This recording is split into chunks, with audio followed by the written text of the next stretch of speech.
In the winter of 1903, 7-year-old Margaret Thornfield began speaking fluent ancient Sumerian. She had never seen a book, never attended school, never heard the language before in her life. But somehow she knew words that scholars spent decades learning. Words that described rituals no child should know about. Words that made grown men leave town in the middle of the night. This is the story of what happened when Margaret started speaking, and why the entire town of Millbrook, Ohio, disappeared from every map by 1905. Margaret Thornfield lived with her Aunt Clara in a small farmhouse 3 miles outside Millbrook. Her parents had died in a house fire when she was 4, leaving behind only questions and a peculiar wooden box that Clara kept locked in the attic. Margaret was what people called a quiet child. She helped with chores, played alone in the fields, and rarely spoke more than necessary. That changed on December 15th, 1903. Clara was preparing breakfast when she heard Margaret talking in the barn. Nothing unusual there. The girl often chatted with the animals, but as Clara got closer, the words didn't sound right. They weren't English. They weren't any language Clara had ever heard. Margaret stood in front of the old milk cow, speaking in smooth, flowing syllables that seemed to roll off her tongue like water. The cow stood perfectly still, as if listening. When Margaret finished speaking, she turned to Clara with bright, innocent eyes. "What language was that, dear?" Clara asked, trying to keep her voice steady. Margaret tilted her head. "What language was what, Aunt Clara?" Clara described what she'd heard, but Margaret looked genuinely confused. She claimed she'd been talking to Bessie about the cold weather, nothing more, in English, like always. But Clara knew what she'd heard. Over the next few days, it happened again. Margaret would slip into this unknown language while working, while playing, sometimes even while sleeping. She never remembered doing it. When questioned, she'd look confused, even upset, as if Clara was playing a cruel joke on her. Clara decided to ask Reverend Morrison about it after Sunday service. Morrison was an educated man who'd traveled before settling in Millbrook. If anyone could identify the language, it would be him. She described Margaret's strange speech patterns to the Reverend, even attempting to repeat some of the sounds she'd memorized. Morrison's face went pale. He gripped the edge of his pulpit so tightly, his knuckles went white. "Mrs. Whitmore," he said, using Clara's married name, "you must bring Margaret to me immediately. Do not let her speak alone anymore. Do not leave her unattended." "What language is it, Reverend?" Morrison hesitated. "I'm not entirely certain. But if I'm right, that child is speaking words that haven't been heard in this world for over 2,000 years. Clara brought Margaret to the church that evening. Morrison had prepared by gathering every religious text and reference book he owned. He also invited Dr. Hartford, the town's only physician, and Mr. Blackwood, who taught at the county school and knew several languages. They didn't have to wait long. As Margaret sat quietly in the front pew, looking at the colored windows, she began to speak. The words came slowly at first, then faster. Her voice took on a different quality, deeper somehow, despite her small size. The men leaned forward, straining to catch every syllable. Morrison frantically flipped through his books while Margaret continued speaking. After several minutes, she stopped abruptly and smiled at the adults. "Are we going home soon, Aunt Clara?" "I'm getting hungry." Morrison had found what he was looking for. His hands shook as he showed the others a page from an ancient text he'd acquired during his seminary training. "Gentlemen," Morrison whispered, "this child is speaking ancient Sumerian. Specifically, she's reciting incantations used in Mesopotamian death rituals." The room fell silent except for the wind outside. Dr. Hartford cleared his throat. "That's impossible. There are maybe a dozen scholars in the entire country who can speak ancient Sumerian. How would a 7-year-old farm girl learn it?" "She didn't learn it," Morrison replied. "No one taught her those words, which means something else is speaking through her.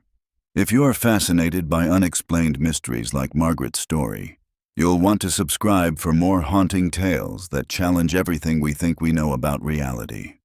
Over the following weeks, Margaret's episodes became more frequent and more disturbing. She would speak for hours in the ancient tongue, describing elaborate ceremonies involving fire, blood, and things that shouldn't exist. Clara began writing down everything she could remember, hoping someone might eventually explain what was happening to her niece. Margaret started sleepwalking too. Clara would find her standing in the fields at midnight, speaking to the empty air in those flowing ancient words. Sometimes she'd be found in the barn, sometimes by the well, once even on the roof, always speaking, always in that language no one had taught her. The town began to take notice. Mrs. Henderson, who lived closest to the Thornfield farm, reported seeing strange lights in their fields at night. Green and blue lights that moved in patterns, as if responding to something. Thomas Baker claimed his horses refused to go near the Thornfield property, becoming agitated and fearful whenever they passed the farm.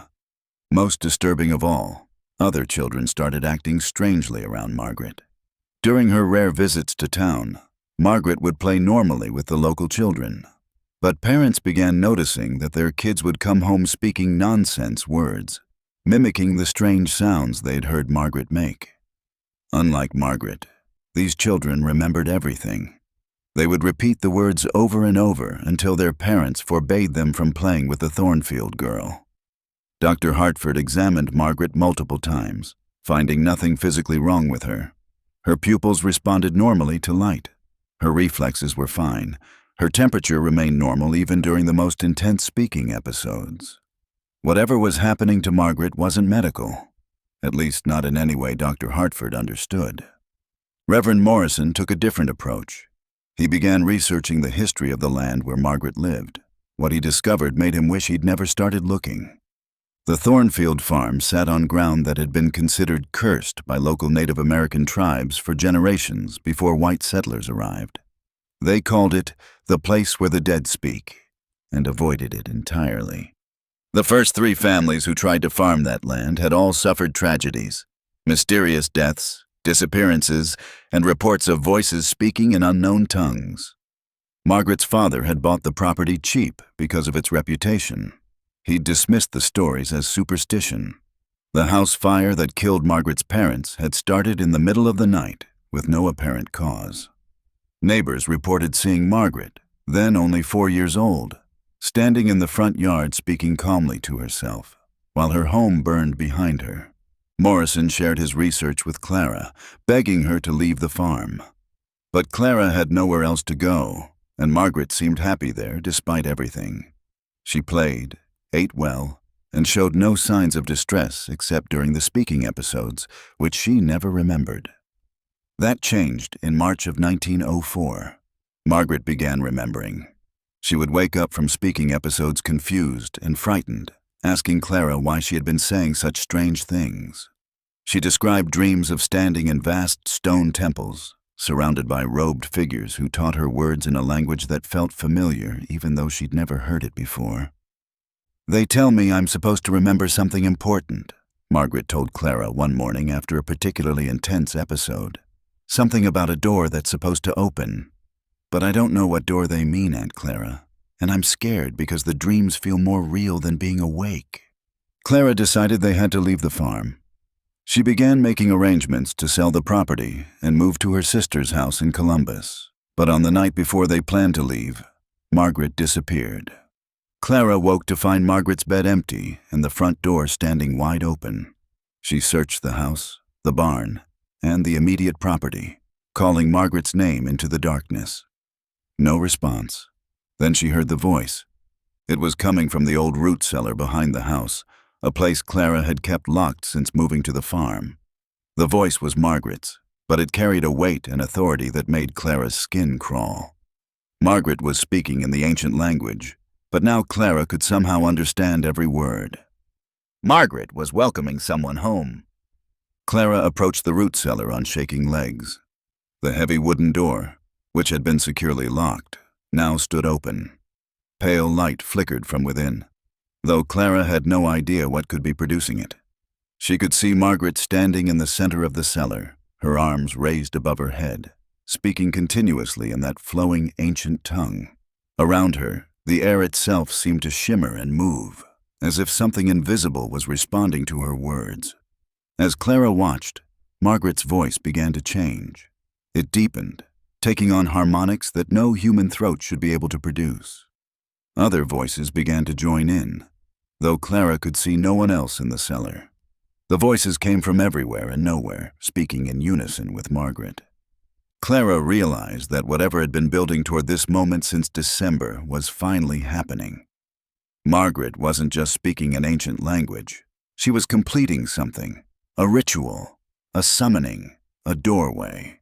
The wooden box from the attic, the one Clara had never opened, was now sitting open beside Margaret. Inside, Clara could see what looked like carved stone tablets covered in the same symbols that decorated the cellar walls. Symbols that hadn't been there the last time Clara had looked inside. Margaret's eyes opened, but they reflected the pale light like an animal's. When she spoke again, her voice carried the weight of centuries.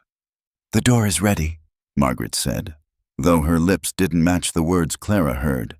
"The guardian returns. The debt will be paid." Clara backed away from the cellar, every instinct screaming at her to run. But she couldn't leave Margaret, not when the child she'd raised was standing in the center of something that was making reality bend around it. That's when Clara noticed the other lights in the distance. All across Millbrook, windows were beginning to glow with the same pale light that filled the cellar. One by one, every building in town started to shine from within, as if something was waking up after a very long sleep. Margaret looked directly at Clara for the first time since the episode began. "Aunt Clara," she said in her normal 7-year-old voice, though her eyes still held that unnatural light. "I remember now.